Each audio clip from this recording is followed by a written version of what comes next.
चलिए, जो हम यही बात कर रहे थे कि ये जो क्लेशों से छुटकारा है बेसिकली उसका यही अर्थ है कि जो मुक्ति है उसका यही अर्थ है कि क्लेशों से छुटकारा, ठीक है ना। और मुक्ति के बहुत अलग अलग नाम है, वो सभी तभी पॉसिबल है जब हम इन पांचों क्लेशों की चारों अवस्थाओं से छूट के पांचवी अवस्था में पहुंच जाएंगे। तो हमने पहला सूत्र कर लिया था, उसमें पांचों के नाम थे। दूसरा सूत्र कर लिया था, उसमें चारों और पांचों अवस्थाएं थी, ऐसा कह सकते हैं। 4+1 बोलते हैं क्योंकि फिफ्थ यहाँ पे सूत्र में डायरेक्टली नहीं दी है। और तीसरा जो था वो चल रहा था हमारा अनित्य अशुचि दुख अनात्मसु नित्य शुचि सुख आत्मख्यातिर अविद्या। इसको हमने ऐसे भी तोड़ा था कि अनित्य नित्य ख्यातिर अविद्या, अशुचि शुचि ख्यातिर अविद्या, दुख सुख ख्यातिर अविद्या, अनात्मसु आत्मसु ख्यातिर अविद्या। तो ये चार अविद्या के टाइप्स हैं। हम थर्ड पर रुक गए थे। नहीं, हमने तो फर्स्ट ही किया था, अनित्य नित्य अशुद्ध शुद्ध दुख सुख। दुख सुख नहीं किया था, उसको हमने सिर्फ मेंशन करके छोड़ा। अच्छा, मुझे ऐसा था कि हमने अशुचि शुचि भी नहीं किया था। हाँ, वो भी नहीं किया। ये तीनों हमने सुने थे, हम अनित्य और नित्य तक करके रुक गए। हाँ जी जी जी जी जी, तो फर्स्ट पे रुक गए थे। हाँ हाँ तीनों बोले अपने बिल्कुल ठीक है। चार में से हमने फर्स्ट किया था अनित्य को नित्य समझना। तो अब जो अनित्य को नित्य समझना है उसमें हम मैं आज सोच रहा था कि इसको और ज़्यादा सिंप्लीफाई कैसे किया जाए। तो एक होता है रिलेटिव नित्य। जैसे फॉर एग्जांपल आपके पास प्याज है, आलू है, हल्दी है, ठीक है, और क्या डलता है उसमें, अदरक है। तो ये सारी चीज़ें क्या हैं, ये अलग अलग है अभी, तो ये संघात नहीं है। ये सारे इंग्रेडिएंट्स अलग अलग पड़े हैं।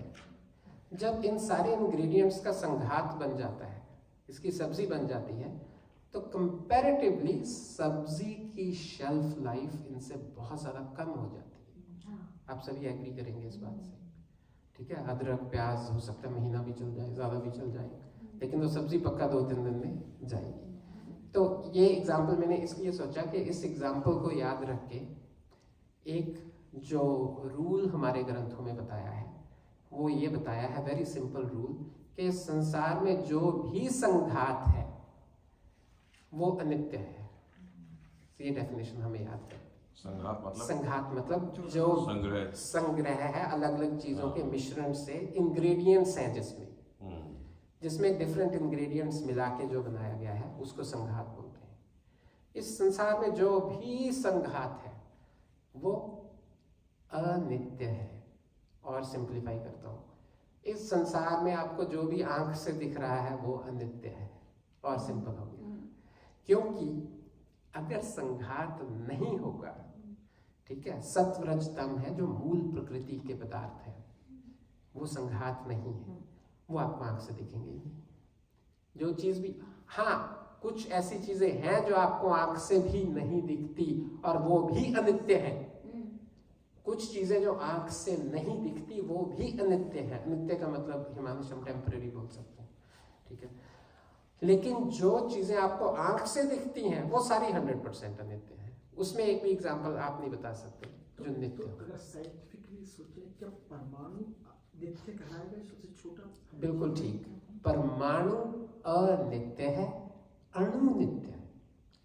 अणु और परमाणु में से कौन सा बड़ा होता है? अणु बड़ा होता है, परमाणु छोटा होता है।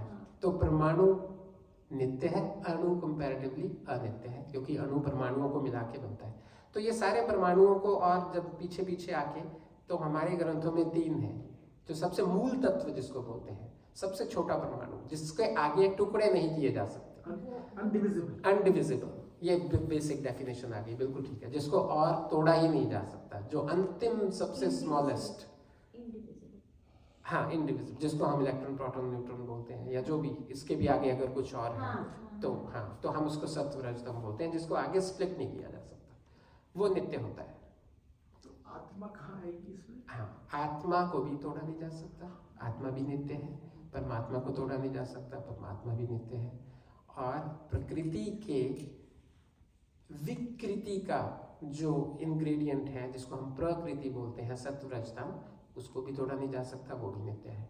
तो आपके क्वेश्चन का आंसर ये है कि इस संसार में 3 चीज़ें नित्य है, परमानेंट है, परमात्मा, आत्मा और प्रकृति।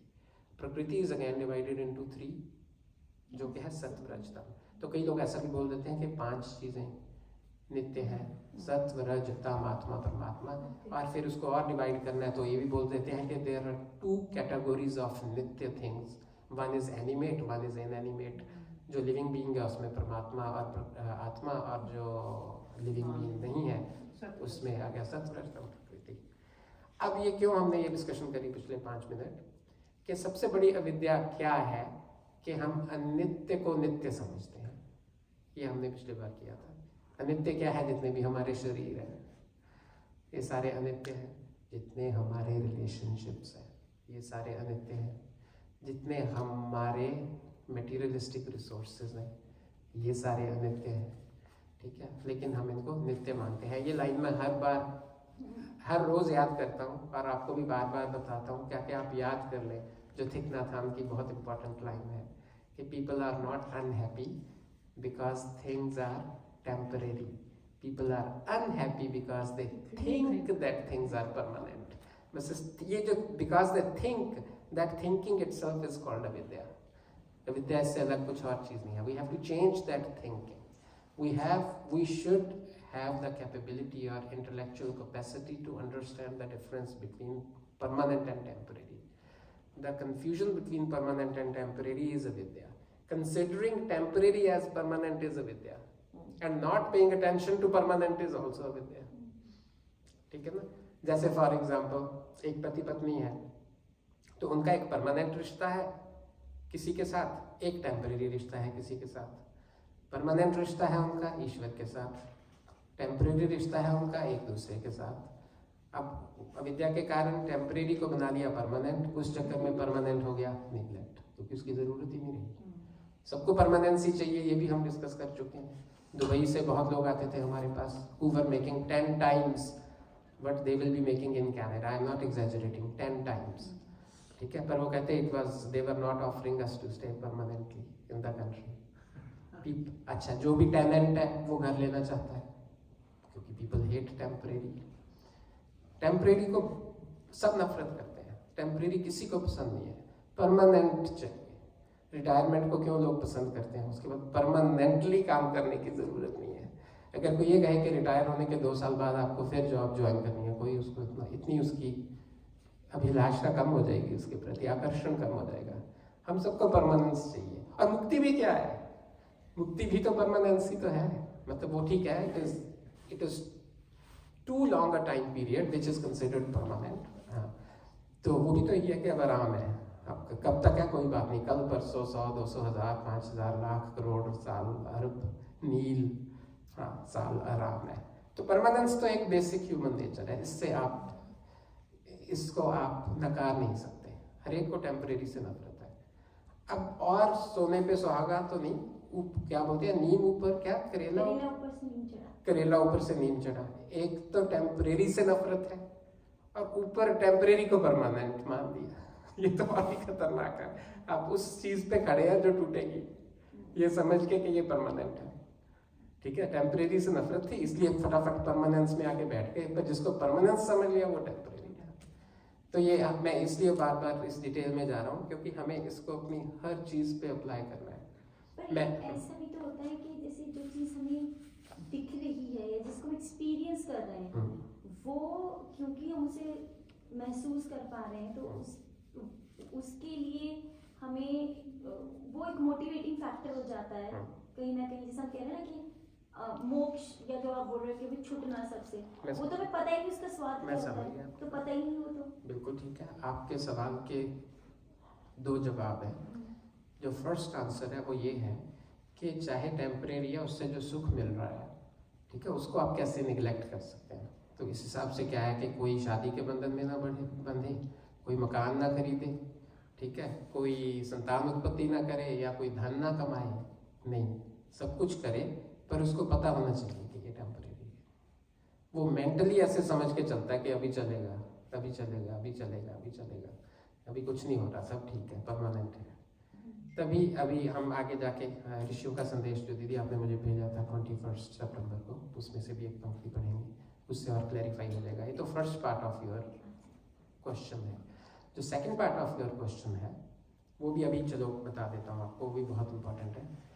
वो ये है कि आपको अगर कोई बात समझ नहीं आती क्योंकि आपका एक्सपीरियंस नहीं है, लेट्स अज्यूम, तो आपको उस बात को समझने के लिए प्रमाण की आवश्यकता होती है। प्रमाण को क्या बोलते हैं हम? प्रूफ। प्रूफ तर्क से बड़ा होता है, ये बहुत इंपॉर्टेंट है समझना। एग्जाम्पल, आप मेरे से पूछिए मेरा नाम क्या है, प्रशांत शौरी, आप कहेंगे प्रूफ दो। मैं कहूँगा इसमें ये क्या बात बनी जब मैं बता रहा हूँ प्रशांत शौरी, आप कहेंगे हमें तर्क नहीं समझ आ रहा आपका, सर्टिफिकेट दिखा दिया तो ठीक हाँ हो गया। प्रूफ दो। फिर मैंने ड्राइवर्स लाइसेंस निकाल के आपको दिखाया, ठीक है, तब जाके आप पक्का होगा आपको कि हाँ ये प्रशांत शौरी है। तो जब कोई चीज़ प्रूफ के साथ सामने आ जाती है तो वो वैलिडेट हो जाती है, उसकी ऑथेंटिसिटी बढ़ जाती है। और सिंपलेस्ट एग्जांपल, किसी ने आपको कहा कि कॉस्को में कोई सेल चल रही है कि अगर आप $100 का कुछ लोगे तो साथ में $100 का गिफ्ट कार्ड मिलेगा, ठीक है। आप उस व्यक्ति से पूछते हैं आपको कैसे पता, उसने कहा मुझे किसी ने बताया है, मुझे किसी ने बताया है। तो ये बड़ा वेग प्रूफ है, वेग प्रमाण है। अब सेकंड एग्जांपल, उस व्यक्ति ने आपको कहा कि मैं खुद गया था आज सुबह, मैं $100 का सामान लेके आया हूँ, साथ में मुझे 100 का गिफ्ट कार्ड मिला है। अब थोड़ा बेटर हो गया, काफी बेटर हो गया, थोड़ा क्या हो गया। अब इसको ध्यान से समझिए। उसके बाद आप चले गए फटाफट, आपने देखा कितने बजे बंद हो रहे हैं, आज लास्ट डे है, तो आप फटाफट गए और आपने खुद भी ले लिया $100 का, साथ में गिफ्ट कार्ड मिल गया। आप इसको बोलते हैं, जो थर्ड स्टेज है, इसको बोलते हैं प्रत्यक्ष प्रमाण। क्या बोलते हैं? प्रत्यक्ष प्रमाण। क्या बोलते हैं? प्रत्यक्ष को एक आप हिंदी में बताते हैं, हाँ प्रमाण की आवश्यकता नहीं। आरसी क्या कुछ ऐसा होता ना, क्या वो तो अलग है, हाथ कंगन को आरसी क्या, पहले को आरसी क्या, अच्छा वो कुछ और अलग सी चीज, something similar, something okay. Anyways, प्रत्यक्ष प्रत्यक्ष को प्रमाण की आवश्यकता नहीं है, लेकिन जिसने आपको बताया था, जिसके बेसिस पे आप गए, हमारे ग्रंथों में कहा है कि वो इक्वली गुड है, वो प्रमाण भी इक्वली गुड है, उसमें भी कोई कमी नहीं है, एज लॉन्ग एज बताने वाला ऑथेंटिक और सत्यवादी हो। ये कंडीशंस है दो, नंबर 1 ऑथेंटिक, नंबर 2 सत्यवादी। ऑथेंटिक की क्या डेफिनेशन है कि उसने खुद उस चीज का प्रत्यक्ष किया हो। ऑथेंटिसिटी उसी से बनेगी अगर वो सच में ही कॉस्को जाके शॉपिंग करके साथ में गिफ्ट कार्ड लेके आया हो। नंबर 1 ऑथेंटिसिटी, नंबर 2 सत्यवादी। उसके बाद आप अगर उस पर भरोसा नहीं करते और भरोसा करके अपना $100 का नुकसान करवाते हो, तो वो आपकी गलती गिनी जाएगी, उसकी नहीं गिनी जाएगी। आपके क्वेश्चन का सेकंड आंसर यही है कि जिन ऋषियों ने, जो मंत्र दृष्टा थे, जिन्होंने यम, नियम, आसन, प्राणायाम, प्रत्याहार, धारणा, ध्यान, समाधि, अष्टांग योग का पालन करके उस परमपिता परमात्मा का साक्षात्कार करके, उसका प्रत्यक्ष करके, जीवन मुक्त होके, यह आभास करके कि हाँ अब मैं एलिजिबल हूँ, अब मैं मुक्ति में जा रहा हूँ, इस संसार में सारे क्लेश हैं और सत्य मार्ग वही है, ये समझ के हमें बता दिया है। ये वही कॉस्को वाले हैं जो खुद जाके आए और गिफ्ट कार्ड लेके आए हुए हैं। अब अगर हम उनकी बात, हम तो गए नहीं अभी, तो आपका क्वेश्चन है कि जब मैं अभी कॉस्को गई ही नहीं, मुझे क्या पता है कि कार्ड मिलेगा भी कि नहीं मिलेगा। ठीक क्वेश्चन है, पर अगर आपको कोई ऐसा है जो वहाँ पे जा चुका है और फिर आपको बता रहा है, जो प्रत्यक्ष कर चुका है, उसकी बात मानने में ही भलाई है। उसमें आपको शंका हो सकती है, डाउट हो सकता है, वो हम सभी को होता है। इसके लिए हमारे ग्रंथों में शब्द आया है जिज्ञासु। हमें जिज्ञासु होना चाहिए, पर हमें हठधर्मी नहीं होना चाहिए। स्वामी जी बार बार बोलते थे कि ऐसा असंभव है कि आपको 10 की 10 चीज़ें समझ आ जाए। तो उसमें स्वामी जी बोलते थे 2 प्रकार के स्टूडेंट्स होते हैं, एक होते हैं मूर्ख, एक होते हैं समझदार। जो समझदार है उसको जो 4 या 5 या 6 समझ में आ जाती हैं, वो पूरी श्रद्धा से उसका पालन करना आरंभ कर देता है, और बाकी 4 के बारे में चिंतन करता है, पूछता रहता है, समझता रहता है, प्रयास करता रहता है। उसको पिछले 6 के पालन के फल स्वरूप ही कुछ तो समझ आने लग जाता है, ठीक है, क्योंकि उसमें उसकी श्रद्धा होती है। और कहते हैं जो मूर्ख होता है कई बार उसको 9 समझ आ जाती है, पर वो कहता है जब तक 10वीं नहीं समझ आएगी मैं आगे नहीं बढ़ूंगा। वो कई बार होशियार से भी ज्यादा होशियार होता है, पर वो अटक जाता है कि जब तक मेरी 10वीं शंका नहीं समाधान होगी, ये मुझे इसमें श्रद्धा नहीं है, विश्वास नहीं है, तो वो आगे बढ़ता ही नहीं। तो इसलिए जिज्ञासा बहुत इंपॉर्टेंट है। और वी आर लकी कि जो हमारा ग्रुप है इसमें कोई भी सिर्फ तर्क करने के लिए तर्क नहीं करता, या जिसको न्याय दर्शन में कुतर्क कहा है, कुतर्क नहीं करता। हम सब एक दूसरे की हेल्प कर रहे हैं इस विद्या को समझने के लिए, और जेन्युइन क्वेश्चंस होते हैं, जेन्युइन आंसर्स देने की कोशिश करते हैं। तो अनित्य में सबसे इम्पॉर्टेंट, क्योंकि आपको ये धीरे धीरे भूलने लगेगा जो हम बातें करते हैं, इसलिए आपको मैं कीवर्ड्स बता रहा हूँ, इसीलिए मैं इतना एम्फेसिस दे रहा हूँ। 3 महीने बाद आप भूल जाएंगे ये क्या हुआ था अनित्य अनित्य। तो आपको एक ही चीज़ याद रखनी है, जिस चीज़ में भी इंग्रेडिएंट है वो चीज़ जाएगी।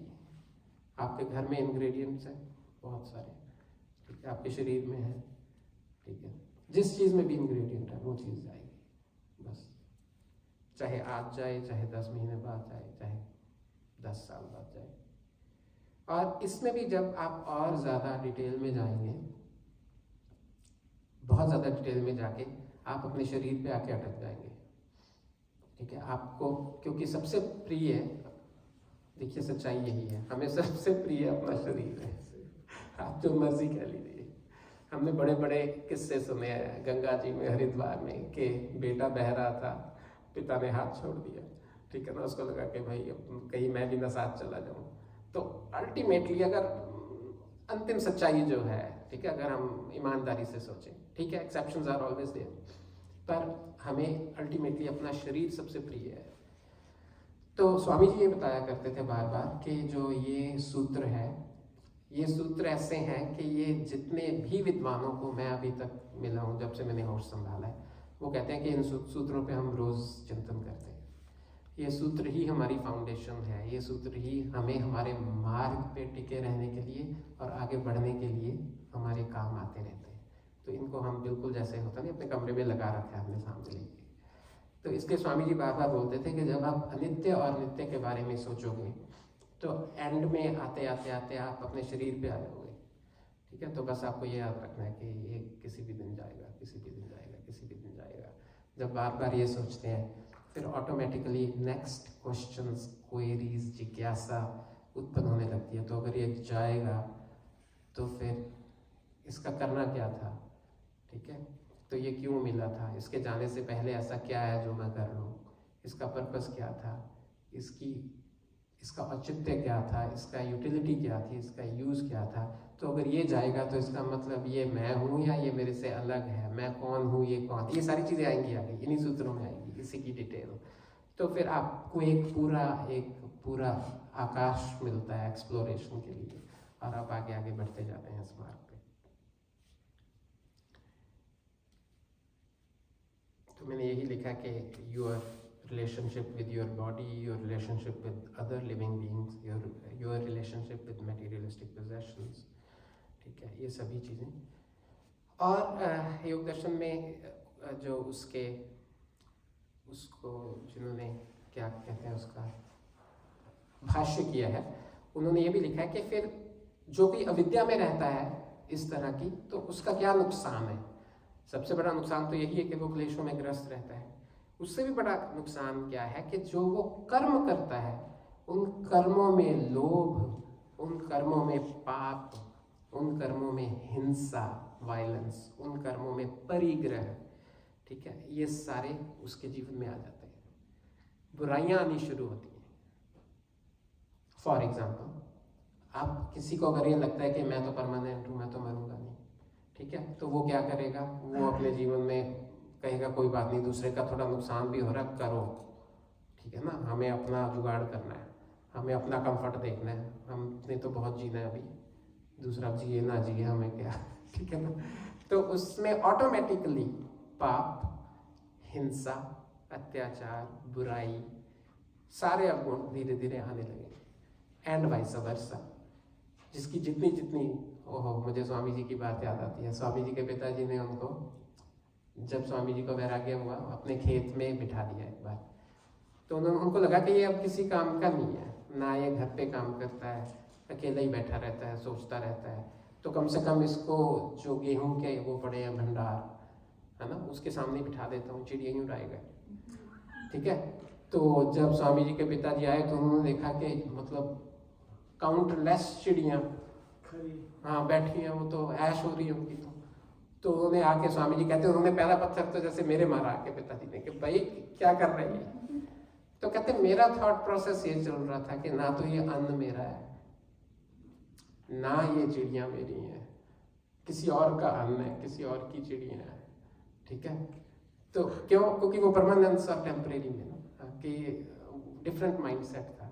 तो कहने का मतलब ये है कि आपका जो, आप स्वार्थी से ऑटोमेटिकली निस्वार्थी हो जाएंगे, आपका लोभ कम होता जाएगा, आप परोपकारी हो जाएंगे, ठीक है। आप में देने की इच्छा बढ़ती जाएगी। और मैं बहुत सौभाग्यशाली हूँ, मैंने अपने जीवन में स्वामी जी से लेके अपने परिवार तक ऐसे लोगों को मिला हूँ, देखे हैं, जिनके जीवन में जो जितनी जितनी ये चीज़ें आ रही हैं और उनकी ट्रांसफॉर्मेशन हो रही है, क्योंकि ultimate goal is transformation, otherwise this will be limited to theory only and we will start forgetting it eventually. चलिए अब नेक्स्ट में चलते हैं, अशुचि से। टाइम का ट्रैक नहीं रख पा रहा, कोई जरूरत नहीं है। हाँ ठीक है। अशुचि से शुचि। अशुचि, शुचि का अर्थ पता है आपको? अशुद्ध से शुद्ध जाएगा पहले से। अनित्य अशुचि, हाँ जी भैया वही, शुचि का अर्थ यही है। शुद्ध, शुचि शुद्ध को शुद्ध, बोलते, शुद्ध, बिल्कुल बिल्कुल शुचि ठीक। सच्चा, शुचि होता है शुद्ध, शुद्ध हाँ शुद्ध। शुचि हमें एक बच्ची भी मिली थी इस बार, मेरा बच्ची। है ना, शुचि। शुचि होता है शुद्ध, और अ लग गया तो अशुद्ध। अब ये जो सेकंड है वो यही है कि अशुद्ध को शुद्ध मानना। स्वामी विवेकानंद जी को सुन रहा था मैं भी, जो आर्य समाजी हैं हमारे स्वामी विवेकानंद जी, तो वो बड़ा हंस के बता रहे थे, कहते मुझे तो बड़ी हंसी आती है जब लोग परफ्यूम की एड्स की बात करते हैं कि वो परफ्यूम लगा रखा है किसी ने और लोग उसकी तरफ आकर्षित होकर भाग रहे हैं। कहते हो भाई वो परफ्यूम है कि शरीर है, किसकी खुशबू है वो? कहते वो बेच इस तरह से रहे हैं कैसे उस व्यक्ति में से खुशबू आ रही है, वो व्यक्ति की खुशबू नहीं है, वो तो उस परफ्यूम की खुशबू है, ठीक है ना। व्यक्ति का शरीर तो अशुद्ध है, लेकिन उसको पोर्ट्रे इस तरह से किया जाता है कि वो व्यक्ति अब सबको अट्रैक्ट कर रहा है क्योंकि उसने परफ्यूम लगा रखा है। अब मैं आपको एक सच्ची घटना बताता हूँ। पहले वाला है अनित्य से नित्य, हम जो है अनित्य को नित्य समझते हैं। ये क्वेश्चन यहाँ आना चाहिए, बाद में जाके आएगा कि हम क्या करें और क्या ना करें जिससे को नित्य को नित्य समझने में सुविधा मिले और अनित्य को नित्य ही समझें। ये आगे आएगा।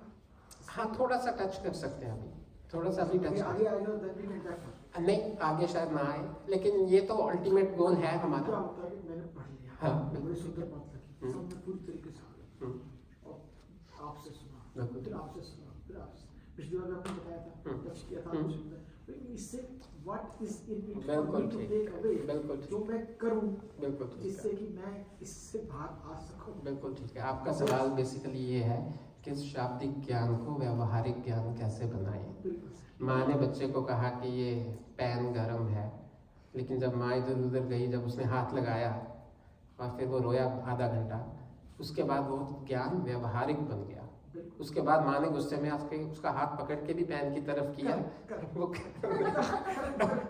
आप सब। तो आपका क्वेश्चन जो है इसका आंसर बहुत ही आसान और बहुत ही कठिन है। आसान बोलना है और व्यवहार में लाना कठिन है। जैसे हमने अभी कॉस्को के कार्ड की बात कही, ठीक है। अब इनका क्वेश्चन बेसिकली यही है, इनका क्वेश्चन अगर हम सिंप्लीफाई करें कि मुझे मेरे दोस्त ने आके बोल दिया कि अगर आप $100 की शॉपिंग करोगे साथ में $100 का गिफ्ट कार्ड है, अब मैं उस पर विश्वास कैसे करूँ? ये क्वेश्चन है बेसिकली। नहीं, नहीं कि उसका व्यवहार में कैसे ना हो। हाँ, इनका क्वेश्चन है विश्वास तो है मुझे। हाँ, मुझे विश्वास है, मैं तो ये कह रहा हूँ वो कह रहे कॉस्को तक नहीं जाना मुझे, नहीं, या मैं- कॉस्को तक जाने का तरीका क्या है? मैं कैसे आप इस क्वेश्चन को कॉस्को में डाइवर्ट करके बताओ, फिर मैं हाँ आपको अगर आपके मुझे बता कॉस्को दिया। में डालना है तो मैं इस तरीके से बता सकता हाँ, हूँ शायद हाँ, कि मैं या तो यहाँ बैठा हुआ हूँ ठीक है, और या मैं कॉस्को में जाके अपने $100 बचा सकता हूँ, ठीक है, है ना। और मैं कॉस्को जाना प्रेफर करता हूँ, ठीक है, अगर मैं 100 लोगों से सर्वे लें, मुझसे इंक्लूडेड, मैं तो बढ़िया हूँ वैसे भी, तो वो वहाँ चला जाएगा। ठीक है, ठीक है। ऐसा क्यों है? ऐसा क्या किया जाए कि आदमी का रुझान उस तरफ से इस तरफ आए? हाँ, जेन्युइन उनका क्वेश्चन ये है कि जो अनित्य हम लोग अनित्य ही कर रहे हैं हम्म। ना, सारे जन अनित्य ही कर रहे हैं, अब उसको मुझे नित्य करना है, तो बिल्कुल। कैसे एक एक स्टेप How बिल्कुल to ठीक है। turn, how to train your brain to go to and to do that in practice. ठीक है, बिल्कुल ठीक है। इस समस्या यही आ रही है, बिल्कुल समस्या ठीक। यही आ रही है बिल्कुल ठीक कि है, इस ये जो बात है, मैं इसकी समझ गया। जानकारी है मैं समझ कि भाई गया। मैं आत्मा हूँ, बिल्कुल ठीक। मैं शरीर नहीं, मैं बिल्कुल दीपक ठीक। बंसल है, बिल्कुल ठीक है, तो आत्मा बिल्कुल ठीक है ना, ठीक है, ये बात सुन ली हमने, पर इसको कार्यान्वित करने में बिल्कुल ठीक। 50 साल लग गए। बिल्कुल ठीक है, बिल्कुल ठीक है। बहुत ही जेन्युइन क्वेश्चन है आपका, और हम सब बहुत लकी हैं कि ये इतना ज़बरदस्त क्वेश्चन है और ये इतने बार उठ चुका है पहले, और इसका आंसर हमें काफ़ी हद तक पता है। अब हम उस पर चले ना चले अलग बात है। तो इस क्वेश्चन का पहला आंसर मैं दूंगा जो स्वामी सत्यपति जी ने दिया था मुझे। उन्होंने कहा था जो फर्स्ट आंसर है इस क्वेश्चन का वो ये है कि अपने जीवन में सत्संग की मात्रा को बढ़ाएं। अगर आपके पास 24 घंटे हैं दिन में, उसमें अपने आप को इवेल्युएट करें कि मैं कितने घंटे कुछ संग करता हूँ। और एक चीज़ और बहुत इंपॉर्टेंट है इसके आंसर में, अगर आप सत्संग में नहीं हैं तो बाय डिफॉल्ट आपको संग में है। ये न्यूट्रल कुछ नहीं होता, गाड़ी में होता है, ठीक है, गाड़ी में न्यूट्रल होता है। ह्यूमन लाइफ में, क्योंकि गाड़ी इनएनिमेट है, जड़ वस्तु है, उसमें दिमाग नहीं है, ज्ञान नहीं है। ह्यूमन बीइंग में या तो फॉरवर्ड गियर या ड्राइव या रिवर्स, एक ही दो ही होते हैं, तीसरा कुछ नहीं होता। कि कोई 20 साल के लिए न्यूट्रल रहा, ना वो ऊपर उठा ना नीचे गिरा, ना जो ऊपर नहीं उठ रहा वो नीचे गिर रहा है। अगर आप सत्संग में नहीं हैं तो बाय डिफॉल्ट आपको संग में है। तो आपके क्वेश्चन का पहला आंसर कि आपको इस चीज़ के प्रति आप कैसे आगे बढ़ें प्रैक्टिकली, उसके लिए अपने जीवन में सत्संग को बढ़ाएं, पहला। नंबर दूसरा, जो हमने अभी प्रमाण डिस्कस किए थे, अनफॉर्चुनेटली, और स्वामी जी बार बार मुझे बोलते थे कि most of the audience don't believe in शब्द प्रमाण। जो हमने कॉस्को का एग्जांपल लिया था ना, जो खुद करके आया, जिसने खुद प्रत्यक्ष किया है, उसकी बात को ऑथेंटिक सेइंग बोलते हैं हम इंग्लिश में, और हिंदी में शब्द प्रमाण के लिए एक और क्या है, आप्त ऋषियों का आप्त वचन।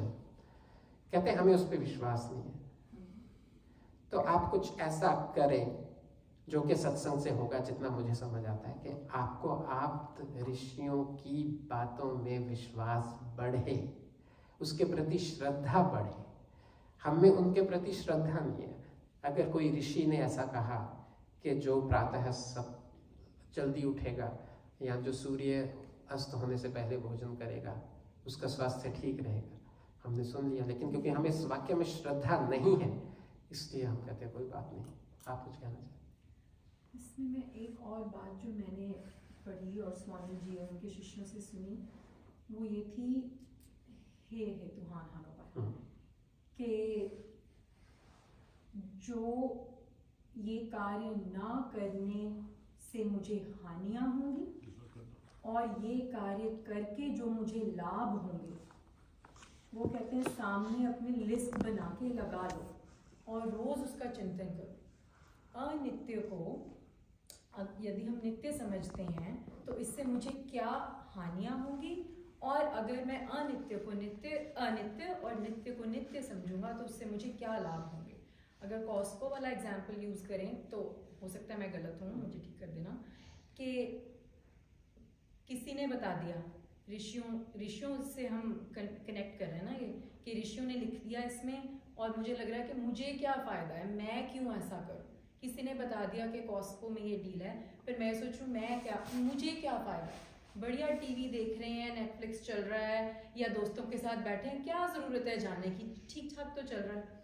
बट अगर मैं लिस्ट बना के रख लूँ, अगर मैं विवेचन करना शुरू कर दूँ कि ये ना करने से मुझे क्या नुकसान होगा और ये करके मुझे क्या फ़ायदा होगा, तो शायद मेरी मोटिवेशन और ज़्यादा बन जाए उस चीज़ को कार्यान्वित करने के लिए. So that is one more strategy that they talk about. इसको हम साइकोथेरेपी में एडवांटेज डिसएडवांटेज एनालिसिस बोलते हैं. किसी भी काम के लिए एडवांटेज डिसएडवांटेज एनालिसिस देखिए. और सबसे जो आपके क्वेश्चन का बिल्कुल सटीक आंसर है, स्ट्रेट फॉरवर्ड, वो ये है कि हम रोज मृत्यु देखते हैं. ठीक है, देखो ये कितनी अजीब बात है, रोज मृत्यु देखते हैं, अब फिर भी मानने को तैयार नहीं है ना. हाँ, और यही युधिष्ठिर जी ने यही कहा था जब यक्ष ने उनसे पूछा था कि इस संसार में सबसे बड़ा आश्चर्य क्या है, तो उन्होंने यही उत्तर दिया था कि सबसे बड़ा आश्चर्य यही है कि व्यक्ति रोज मृत्यु को देखता है और देखते ही ये बोलता है कि मैं नहीं मरूंगा.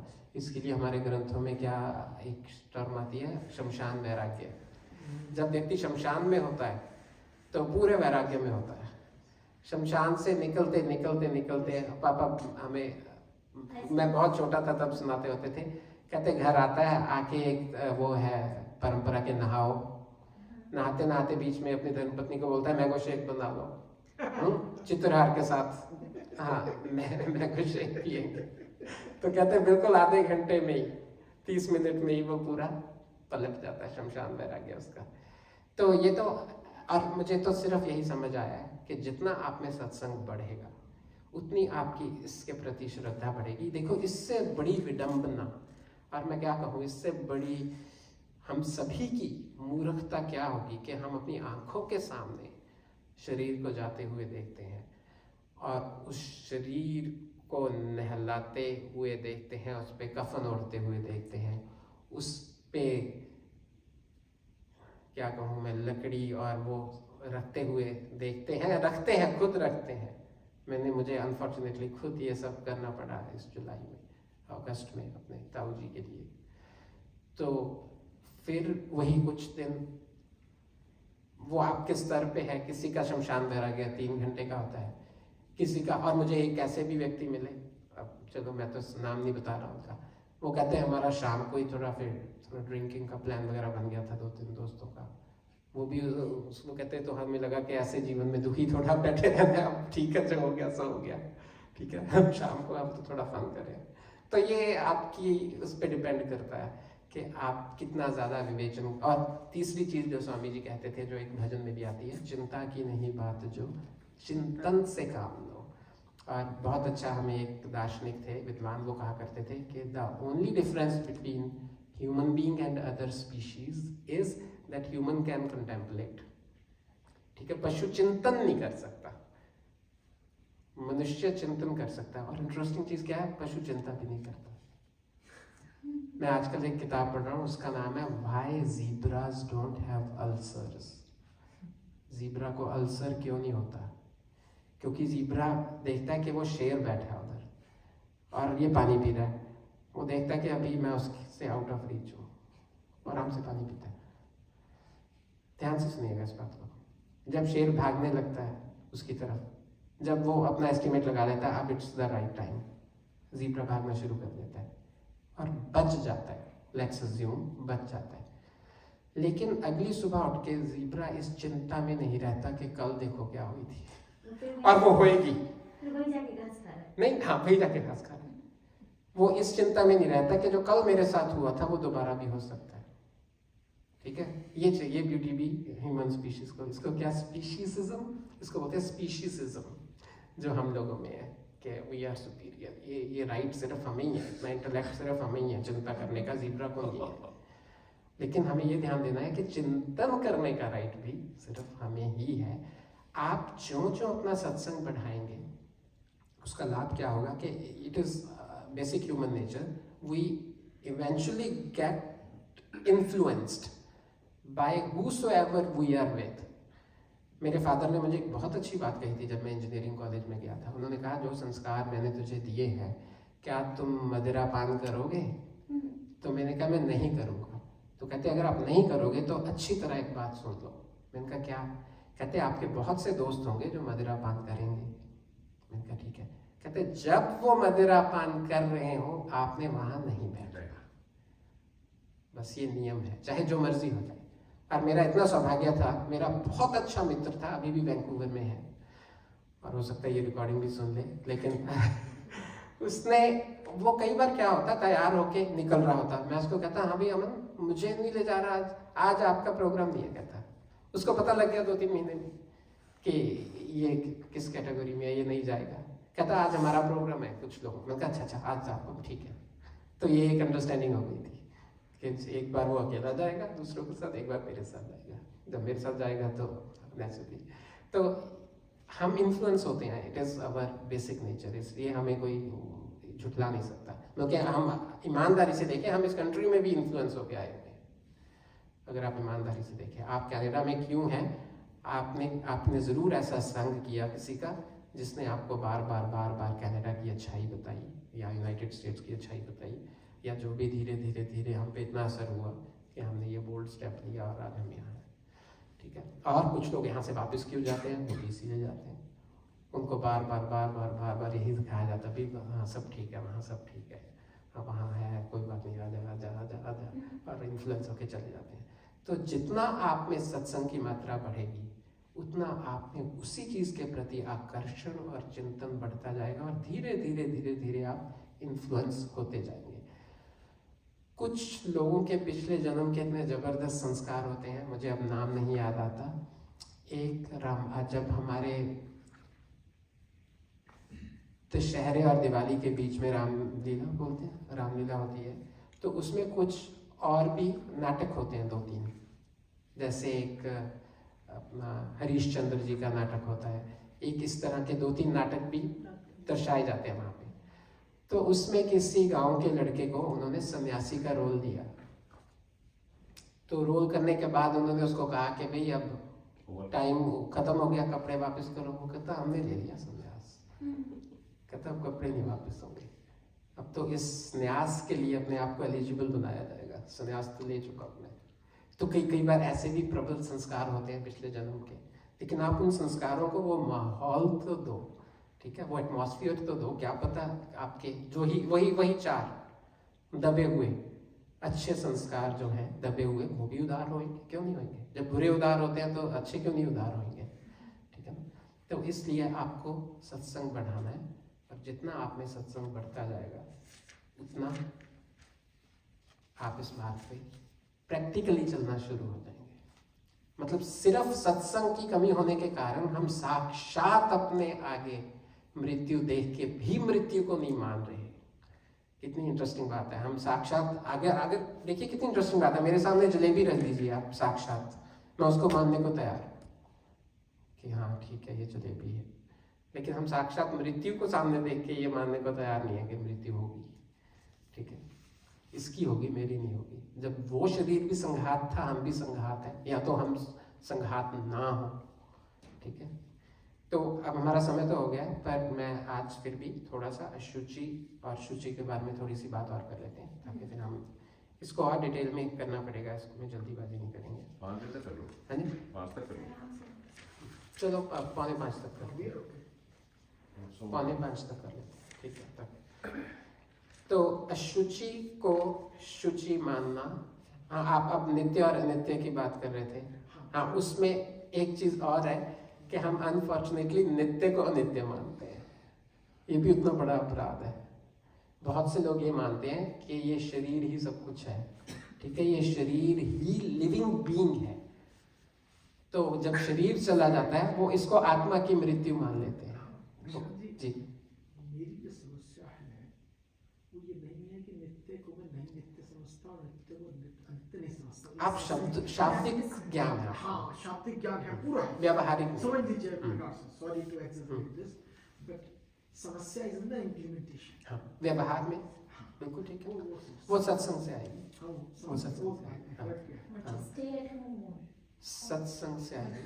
चिंतन है नहीं सत्स श्रवण चतुष्टय है ना, यहाँ पे apply होता है। हाँ ये भी बता सकते हैं। हाँ, फिर वो पूरा डिफरेंट डायरेक्शन में चले जाएंगे। हाँ, श्रवण चतुष्टय पे ठीक है, पर आप अपना ये आप अपने इस क्वेश्चन के आंसर में ब्रैकेट में श्रवण चतुष्टय लिख लीजिए।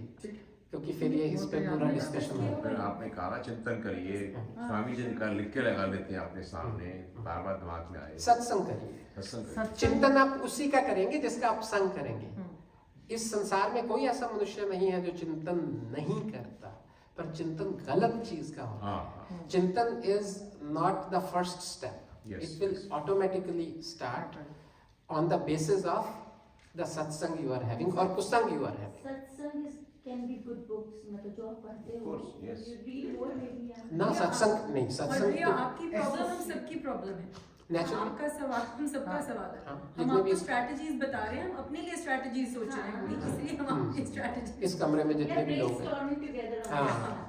और जो सत्संग भी आपने आप ये एक अच्छा क्वेश्चन हो सकता है कि डिफाइन सत्संग, it is very important question. जैसे आपने याद दिलाया, मुझे याद आ गया, वो बड़ा अच्छा एक लेक्चर है बिटवीन देवहूति और कपिल महाराज का संवाद है। That is very much exactly the सत्संग की philosophy also, but this is a very good point. अब उसमें एक और समस्या कि सत्संग करना चाहिए, serious basically associating with the good people. Good is just a generic word. अब समस्या ये भी उसमें, इसको परसू कैसे करें इस बात को।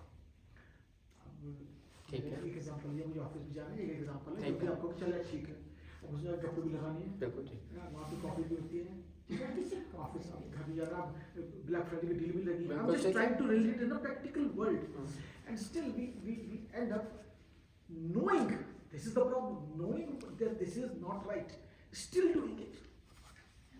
बिल्कुल ठीक है। इसका प्रॉब्लम बहुत ही सिंपल आंसर है जो हमें ऋषियों ने बताया है, इसीलिए हमारे जीवन को 4 भागों में बांटा है। ठीक है, जब तक आप गृहस्थ में हैं तब तक आप 100% जिसको बोलते हैं पूरा सत्संग में नहीं जा सकते।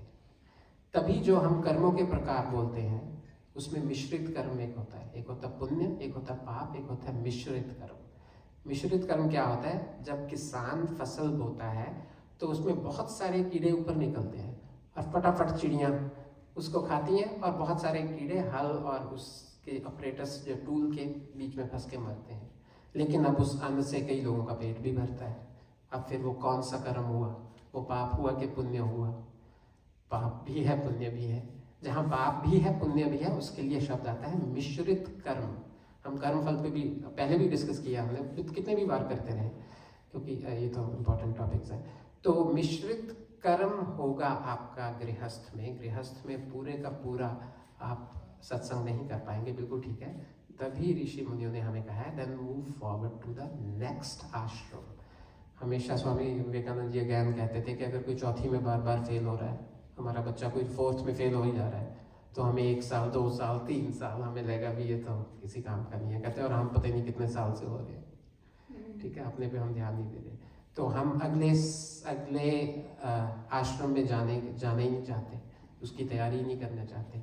तो जब आप वानप्रस्थ में जाएंगे तो ना ऑफिस होगा, ना कॉलीग्स होंगे, ना ब्लैक फ्राइडे डील होगी, ठीक है, सब कुछ खत्म हो जाएगा। तब आपके जीवन में अधिकांश भाग जो आपके जीवन का है वो सत्संग में हो जाएगा। आप bare minimum required to survive, क्योंकि ये शरीर उस साध्य को प्राप्त करने का साधन है, इसलिए अनफॉर्चुनेटली इसकी रक्षा करनी भी आवश्यक है। पर आप जितना अपना सत्संग बढ़ाएंगे उतना आपको रियलिटी चेक होगा कि भाई कहीं मैं इस शरीर की रक्षा के नाम पे कुछ अपने एफर्ट्स और एनर्जी को वेस्ट तो नहीं कर रहा। क्योंकि उसके आप देखिए, एक जो richest person of this earth है वो भी अपने शरीर के लिए काम कर रहा है, उसको भी शरीर इंपॉर्टेंट है। और मुझे ऐसा लगता है जो योगी है उसके लिए शरीर उससे भी इंपॉर्टेंट है, क्योंकि he has to achieve something even bigger. लेकिन अब योगी नंगे पाँव रह रहा है, ठीक है, और जो सबसे अमीर व्यक्ति है उसके शायद जूते $2 लाख के हैं। तो अब वो जो एफर्ट उसने उस 2 लाख को कमाने में लगाई, उससे वो योगी बच गया। तो इसलिए जो आप अपना आश्रम व्यवस्था में जाके अगले आश्रम में जाएंगे तो पिछले से रिलेटेड और अटैच्ड कर्म ऑटोमेटिकली खत्म हो जाएंगे। मेरा छोटा सा एग्जांपल ले लीजिए, मैंने जॉब छोड़ी, ठीक है, सबसे बड़ा रीज़न क्या था? 3 घंटे कम्यूट नहीं करना। जिस दिन जॉब छोड़ी कम्यूट छूट गया, सिंपल। जॉब छूटते ही अगले दिन से ही, जिस दिन से जॉब पे नहीं गया कम्यूट छूट गया, 3 घंटे बच गए। तो आप जब भी नेक्स्ट फेज में जाएंगे पिछले फेज से रिलेटेड प्रॉब्लम्स, चैलेंजेस, इश्यूज स्वतः समाप्त हो जाए। लेकिन आप अगले फेज पे तभी जाएंगे अगर, हाँ, ये गृहस्थी को भी, ब्रह्मचारी को भी, सबको, सबका ध्येय और गोल एक ही है, उसके लिए प्रयास करते रहना। उपासना गृहस्थी ने भी करनी है, सत्संग गृहस्थी ने भी करना है, स्वाध्याय गृहस्थी ने भी करना है, और ध्यान गृहस्थी ने भी लगाना है। जीवन का उद्देश्य गृहस्थी का भी वही है। ये गृहस्थी को भी याद रखना है कि ये सब कुछ परमानेंट नहीं है, टेम्परेरी है, तभी वो अगले फेज में जाएगा। नहीं तो वो उस गृहस्थ को ही बढ़ाता जाएगा, बल्कि वो गृहस्थ ही मरेगा। वो सन्यासी होके या वानप्रस्थी होके नहीं मरेगा। वो जिस दिन भी मरेगा, एट वट एवर एज, 110 साल भी मान लो, उस दिन वो गृहस्थी ही होगा। ठीक है ना, वो अगले स्टेज पे गया ही नहीं। तो नेचुरली जब उस स्टेज से रिलेटेड पर्क्स थे वो उसको मिलेंगे। आपने श्रवण क्या कैसे बोला था? श्रवण चतुष्टय, चतुष्टय 4, चतुष्टय, इससे भी बहुत क्लियर होगा। अब बात हो रही थी परफ्यूम की, शुद्ध अशुद्ध की। उसमें बात हो रही थी पहले अशुद्ध को शुद्ध मानना। अब मैं आपको सत्य घटना बताता हूँ। हिमानिश तो शायद गो ट्रेन लेता है ना, मैं सबवे लेता था किपलिंग से 10 साल पहले, इज़िंगटन से, फिर किपलिंग से। If I am not exaggerating, it happened to me at least 6 to 8 times per year. 6 to 8 times per year. So 80 times or 100 times in my total 10 to 12 years of span. कि मैं station पे गया, मैंने देखा, अरे वाह, ये जिस डिब्बे में मैंने जाना है, जिस बोगी में, तो खाली है। तो मैं फटाफट उसमें घुसा, दरवाजा बंद हुआ और मुझे पता लगा एक होमलेस था उसमें, पूरे डिब्बे में एक। और नेक्स्ट स्टेशन तक मुझे ऐसा हो गया कि मैं बचूंगा कि मरूंगा, इतनी बदबू थी। इसीलिए उस बोगी में कोई नहीं था। और एक आधा और मेरी तरफ फंसा हुआ था, बिल्कुल गेट के साथ खड़ा था ऐसे चिपक के, कि जब भी इज़िंगटन के बाद किपलिंग आएगा छलांग मार के निकलना और साथ वाले में घुसना है। ये मेरे साथ 100 बार हुआ है। तो ये मैं क्यों बता रहा हूँ आपको, कि ये शरीर की रियलिटी बता रहा हूँ आपको मैं। पूरे डिब्बे में, जिसमें अराउंड 100 लोग आ सकते हैं, एक बंदा बैठा है, वो भी एक कोने में। घुसते ही जब भी दरवाजा बंद होना शुरू हुआ, ये क्या होगा, ओह ये क्या होगा। और बाकायदा कई लोग तो ऐसे बैठे होते थे, मतलब एक आधा अगर फंसा हुआ है, निकलते थे फटाफट। तो एक बोगी में एक जना ट्रैवल कर रहा था। तो ये हमारी असलियत है। जिस चीज़ को रोज़ साफ करना पड़े, जिस चीज़ में से रोज़ तरह तरह के मल निकलते हो, ठीक है, जिस चीज़ को हम फिर परफ्यूम और इस चीज़ों से सुगंधित करने की टेम्परेरीली कोशिश करें, लेकिन हम व्यवहार में उसको शुद्ध मानते हैं, उसको हम अशुद्ध नहीं मानते। उस शरीर को हम शुद्ध मानते हैं। अनफॉर्चुनेटली जो प्रैक्टिकल रियलिटी है, उसको हम अशुद्ध मान के उसके साथ व्यवहार नहीं करते। अब मैं ज़्यादा डिटेल में नहीं जाऊँगा, आप लोग समझ रहे हैं, लेकिन मैं बहुत, अगर आप डिसएग्री करेंगे ज़रूर बताना। आप एक कमरे में जाएं, उससे आपको 2 लोगों को मिलाया जाए जिनको आप पहले नहीं मिले, एक बहुत ही सुंदर हो और एक बहुत ही कुरूप हो, तो बाय डिफ़ॉल्ट जब आपको दोनों से इंट्रोड्यूस कराया जाएगा, बाय डिफ़ॉल्ट आप हल्के से इंक्लाइंड हो जाएंगे जो सुंदर दिख रहा है, या जिसमें से बेटर खुशबू आ रही है, या जो बेटर ड्रेस्ड है दूसरे के अपेक्षाकृत। तो इतना ही एग्जाम्पल को आप और समझ लीजिए। बस हम शरीर को पवित्र मानकर, शरीर की पवित्रता, शरीर को पवित्र मानकर उसके बेसिस पे बिहेवियर जो करते हैं, वो ये अविद्या है। और ये तो शरीर तो एक एग्जाम्पल है। सेकंड एग्जाम्पल इसमें आ जाती है आचरण की। हम अशुद्ध आचरण को शुद्ध मानते हैं। हम अपनी बहुत सी गलतियों, बहुत सी कमियों को ठीक बोल के जस्टिफाई करते हैं और उसी तरह का आचरण करते रहते हैं। न्याय दर्शन में एक वाक्य आता है जो बड़ा ही, मतलब मैं क्या कहूँ, डेंजरस सेंटेंस है। वो कहता है कि मनुष्य में अनफॉर्चुनेटली एक ऐसी एक चीज़ है दिमाग में कि आप किसी बुरे कर्म को अच्छा समझ के थोड़े दिन करते रहो, वो ऑटोमेटिकली अच्छा ही लगने लग जाएगा। वो बुरा लगना ही बंद हो जाएगा, बुरा लगना ही बंद हो जाएगा। जैसे पिताजी ने मुझे ऐसे बताया, कहते एक बार मैं बिजली बोर्ड डिपार्टमेंट में गया तो मुझे बहुत ही प्रेम पूर्वक जो वहाँ के कर्मचारी थे वो कहते, भाई साहब आपने सुविधा शुल्क नहीं दिया, अगर आप सुविधा शुल्क जमा करा दें तो आपका काम हो जाएगा। तो वो इतना, पापा कहते इतना मतलब ऑर्गेनिकली और इतना आराम से जो रिश्वत को मतलब उन्होंने एक्सेप्ट कर लिया, करने के बाद वो गलत रही ही नहीं। और उसके बाद एक और एग्जाम्पल हुआ, पिताजी बता रहे, कहते देखो क्या ज़माना हो गया। कहते आज हम 4 दोस्त बैठे थे कहीं, मेरे पिताजी ने मुझे उदाहरण दिया, कहते उसमें से एक हमारा मित्र बोला कि फलाने डिपार्टमेंट में वो तो बहुत अच्छे व्यक्ति हैं, आप लोग उनको बुरा क्यों बोल रहे हैं? तो कहते हमने उसको कहा आप उसको अच्छा क्यों बोल रहे हैं? कहते उनको जब आप रिश्वत दो आपका 24 घंटे में काम कर देते हैं, वो 24 घंटे में काम होता है हमेशा मेरा। तो मैंने तो 10 बार काम करवाया उनसे। तो मतलब वो जो चौथा मित्र है उसको ये बुरा लगना बंद हो चुका है, उसको लगता है इट इज अ नॉर्म कि अगर मैं उनकी तनख्वाह के अलावा उनको कुछ एक्स्ट्रा वर्क दूंगा मेरा काम हो जाएगा। He is a very good man, देना चाहिए आपको। हाँ, he is a very good man. हाँ, सुविधा शुल्क। तो ये क्यों खतरनाक है, क्यों ये डेंजरस है कि जब, अब ये आपके क्वेश्चन का एक पार्शियल आंसर है, जब आप बुराई को बुराई ही मानना बंद कर चुके हैं तो आप उसको छोड़ेंगे क्यों? आप छोड़ेंगे ही नहीं, आपके लिए वो बुराई है ही नहीं। हम शरीर को नश्वर मानना बंद कर चुके हैं, हम मानते हैं परमानेंट है, बस अब ये हमारी ये सच्चाई है अनफॉर्चुनेटली। अगर जो मेरी सच्चाई है, क्या ये शाश्वत सच्चाई है, क्या ये शाश्वत सत्य है, ये तो एक अलग टॉपिक है ना।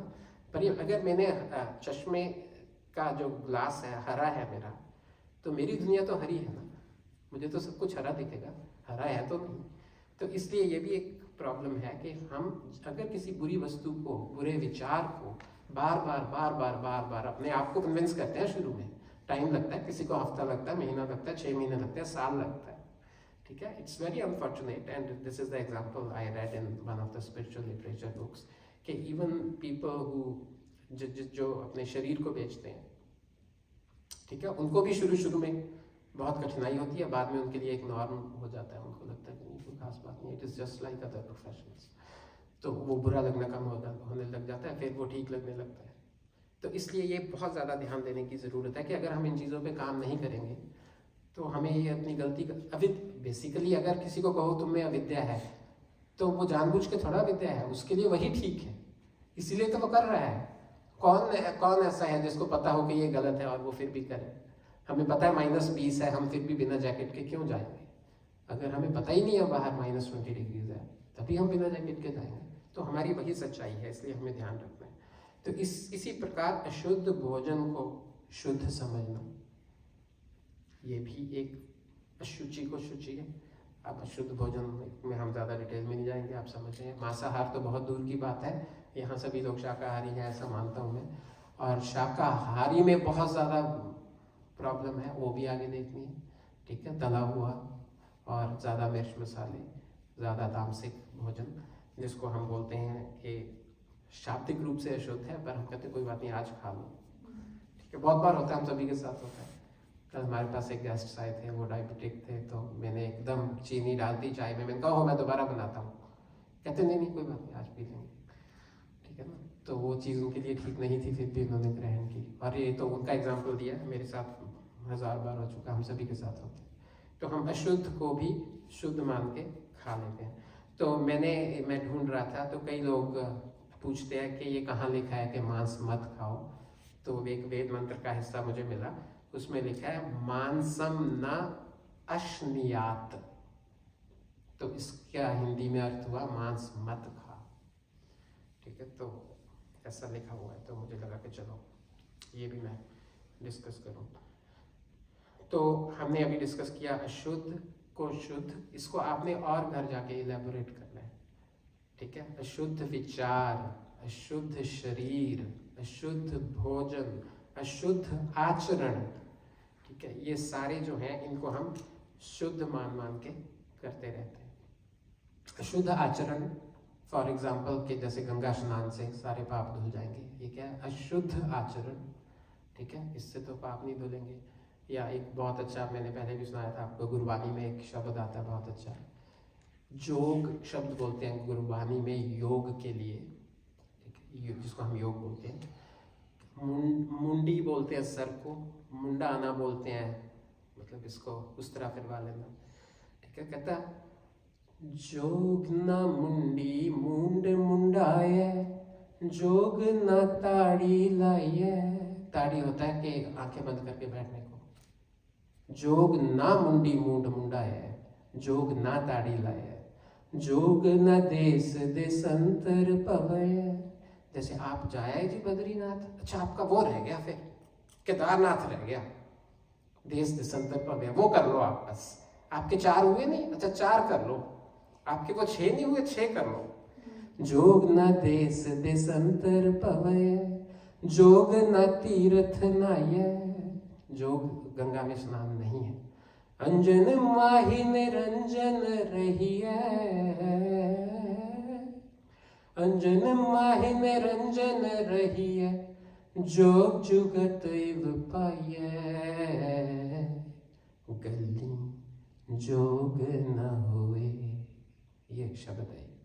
अंजन माहि निरंजन रहिए, जो अनासक्त होके, विरक्त होके, त्याग पूर्वक जीवन जीता है, जोग जुगत इव पाई है, उसी ने ये युक्ति प्राप्त कर ली है योग को प्राप्त करने की, वही योगी है।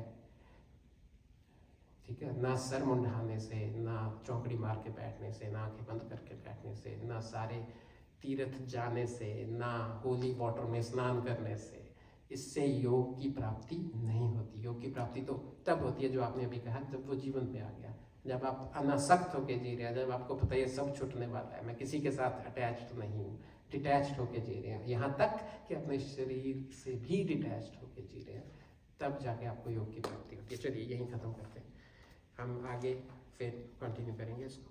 ये बहुत इम्पोर्टेंट विषय है, इसलिए हम आराम से इसको कर रहे हैं। तो सही मायने में जो शरीर का ध्यान रखते